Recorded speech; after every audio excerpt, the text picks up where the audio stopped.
Hello guys! Welcome. So, spiritual reading tayo ngayon. So, ngayon meron tayong itatanong, ano bang regalo ang nakahanda ng universe para sa'yo? So, tingnan natin give me the message. Ano bang regalo ang nakahanda ng universe para sa'yo? So, be open-minded po, hindi halos lahat ay makaka-resonate. So, claim mo na lang kapag feel mo para sa'yo to, okay? Start na tayo.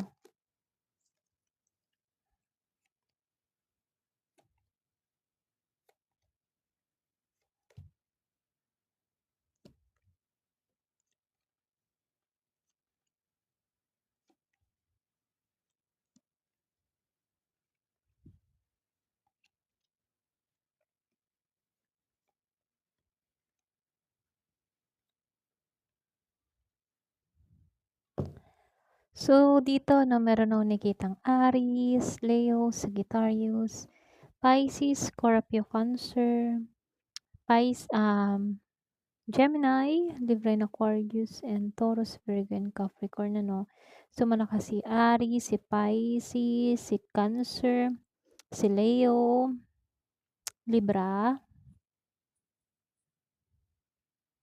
Yung ba sa inyo Year of the Snake, Year of the Dragon,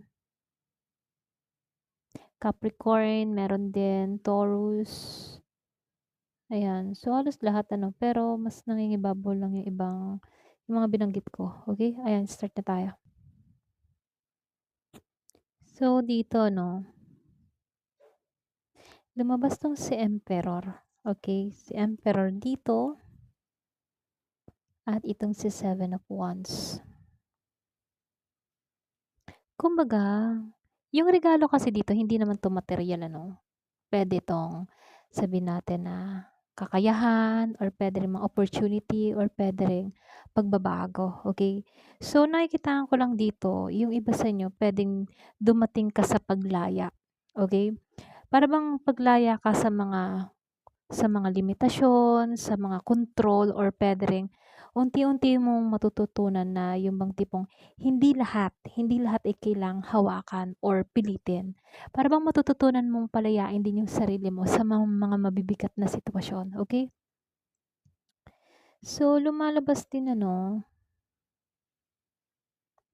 kumbaga yung iba sa inyo, yung pinaka-regalo para din sa iyo, yung lakas ng loob dito sa Seven of Wands. Para bang dito matututunan mong ipaglaban yung sarili mo.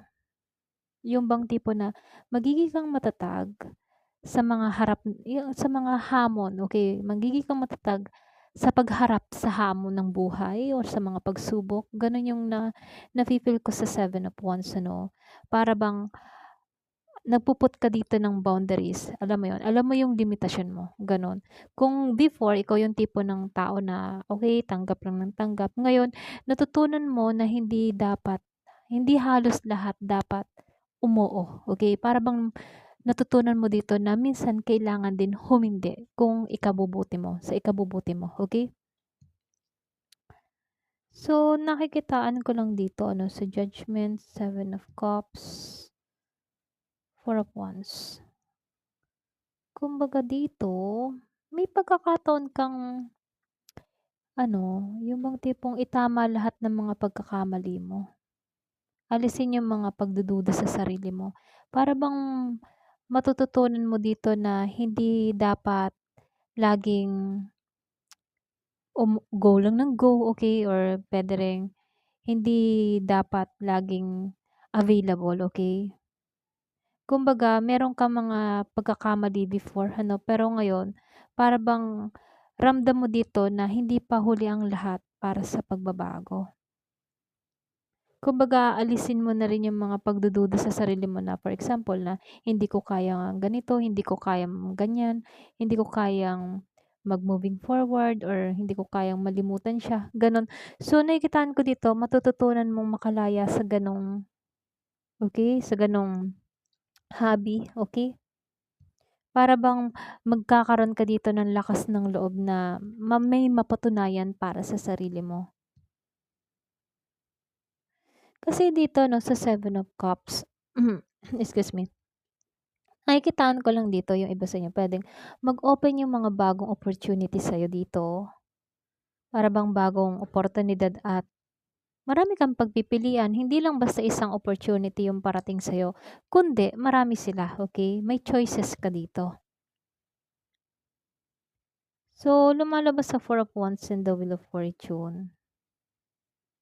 Kasi dito nakikitaan ko dito bago dumating yung mga kasiyahan sa buhay mo, maaaring kailangan mo munang ayusin ang yung bang hindi pagkakaunawaan, okey?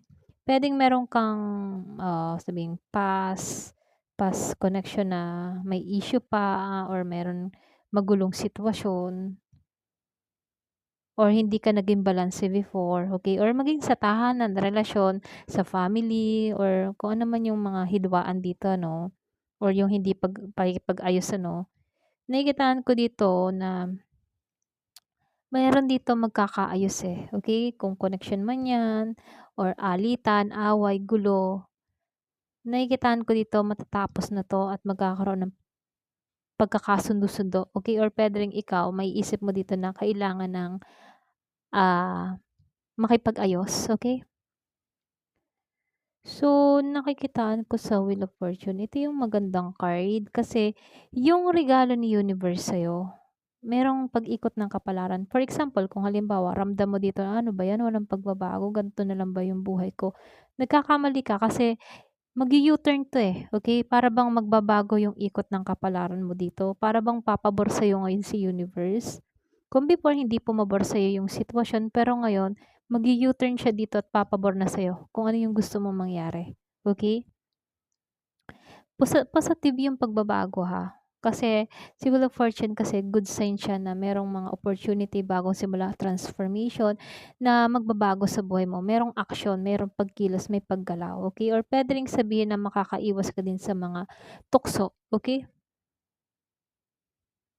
So, sinasabihan ka lang dito sa The Chariot reverse and the Five of Wands ano, huwag ka din masyadong magmadali sa mga bagay-bagay, sa mga pagdedesisyonan mo 'no. Kasi meron akong nakikita ditong regalo maaaring dumating kapag natutunan mong, huminto or magbigay ng direksyon para sa sarili mo, gano'n. So, lumalabas ano, marami ka talagang hamon na kinakaharap ngayon.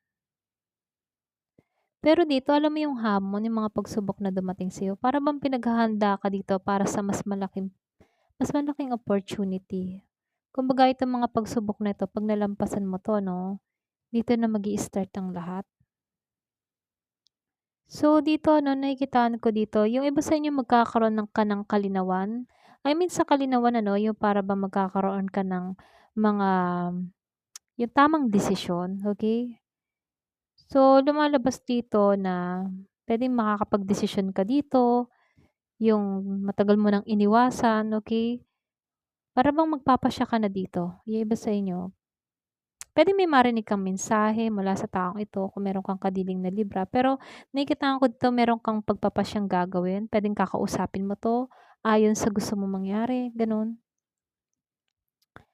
So dito 'no, malapit ng gumaan yung pasanin mo. Nakikita ng universe yung pagod mo at mga paghihirap mo. Kaya itong mga pagod na 'to, yung mga paghihirap mo, yung mga bigati na dinadala mo, may kaakibat itong ginhawa, okey? Kumbaga meron yang mga kapalit, yung mga pagsubok na 'to, yung mga pinagdaanan mong mabigat, may magandang kapalit 'yan.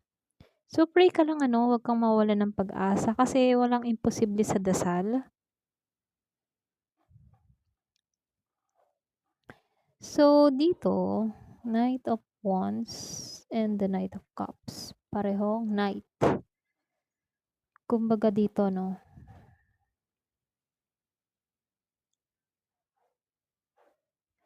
yung iba sa inyo matututo kang umiwas sa mga taong pabigla-bigla, ito lang nakikita ko dito 'no. Matututo kang umiwas sa mga hindi seryoso. Puwedeng matutuklasan mo kapag halimbawa may lumalapit, ramdam mo kapag may masamang intensyon, matututo kang iiwas yung sa sarili mo, gano'n. Para bang iiwasan mo na yung mga toxic na tao para sa buhay mo, ganyan. Yung parang hindi mo feel yung tao, so may pag-iwas kang gagawin. Napakaganda ng energy ng Knight of Cups ano, kasi yung regalo kasi sa'yo dito, yung paggaling, okey, paggaling sa emotion mo. Kung meron kang mga pinagdaanan sa buhay, yung mga masasakit na karanasan mo. So, meron lang din ako nakikitang mensahe ano, puwedeng meron ditong isang tao magmensahe din sa'yo, yung taos-puso na may iaalok siya sa'yo, gano'n. Or sa isang sitwasyon para bang merong lalapit sa'yo, taos-puso siyang, magme-message sa'yo kung ano mang intensyon ng taong ito. So, lumalabas ano, malakas yung Pisces, puwedeng Year of the Dog or Year of the Horse ano. Kumbaga nakikitaan ko dito, taos-puso na lalapit 'tong tao na 'to, magme-message siya sa'yo. Puwedeng sa, mga Messenger, WhatsApp or bigla na lang may mag-message sa'yo. Meron siyang gustong ipahiwatig, iparating sa'yo, gano'n. Kumbaga bukal sa puso niya yung kanyang message. So, lumabas 'to 'no at ito,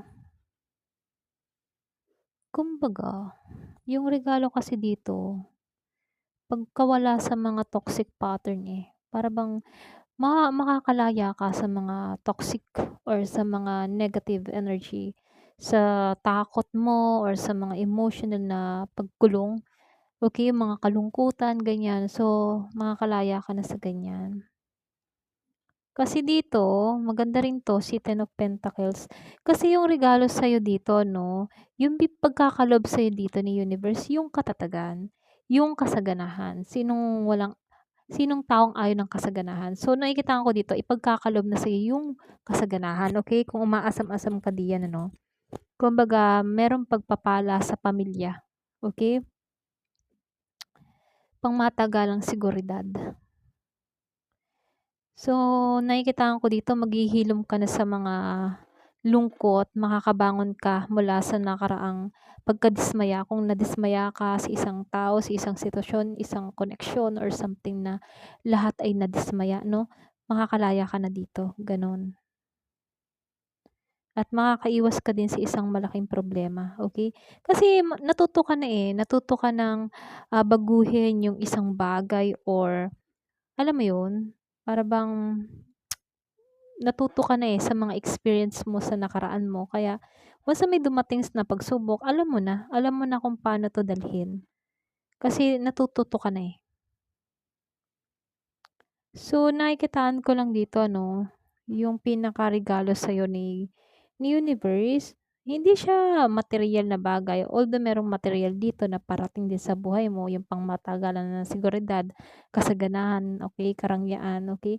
Pero gano'n pa man, mas malakas din dito yung sa emotion mo, okey, yung pagpapalaya mula sa mga sakit sa nakaraan, yung paglalagay ng limitasyon. So, nakikitaan ko dito na ikaw makakalaya ka na dun, eh. Meron ditong pagbabago sa kapalaran dito sa Wheel of Fortune. Kumbaga nag-U-turn dito 'no, kumbaga may mga bagong opportunity na parating sa buhay mo. So, yung mga biyaya dito iaalok na sa'yo, okey? Kung before ikaw yung naghahanap kung bakit yung bang naghahanap ka kung saan mo matatagpuan 'tong blessing, biyaya, opportunity, ngayon iaalok na sa'yo, okey? Ipagkakaloob na sa'yo dito sa Knight of Cups. So, nakikitaan ko dito, pangmatagalang katatagan, pangmatagalang kasaganahan na yung parating sa buhay mo. Kumbaga dito 'no, matagal kang nagbuhat kasi ng mga mabibigat na pasanin sa buhay mo. Ngunit nakikitaan ko dito papalapit na yung yugto, okey? So, yugto na ng paghilom at yugto ng pag-angat, okey? Mas magiging matatag yung kinabukasan mo ngayon, okey, sa darating sa buhay mo. So, claim mo 'to kung ikaw man ay umaasam ng ganito, okey? So, comment ka ng I claim this. Ayan, ito lang po, hanggang dito na lamang po. Thank you for watching. Love and peace.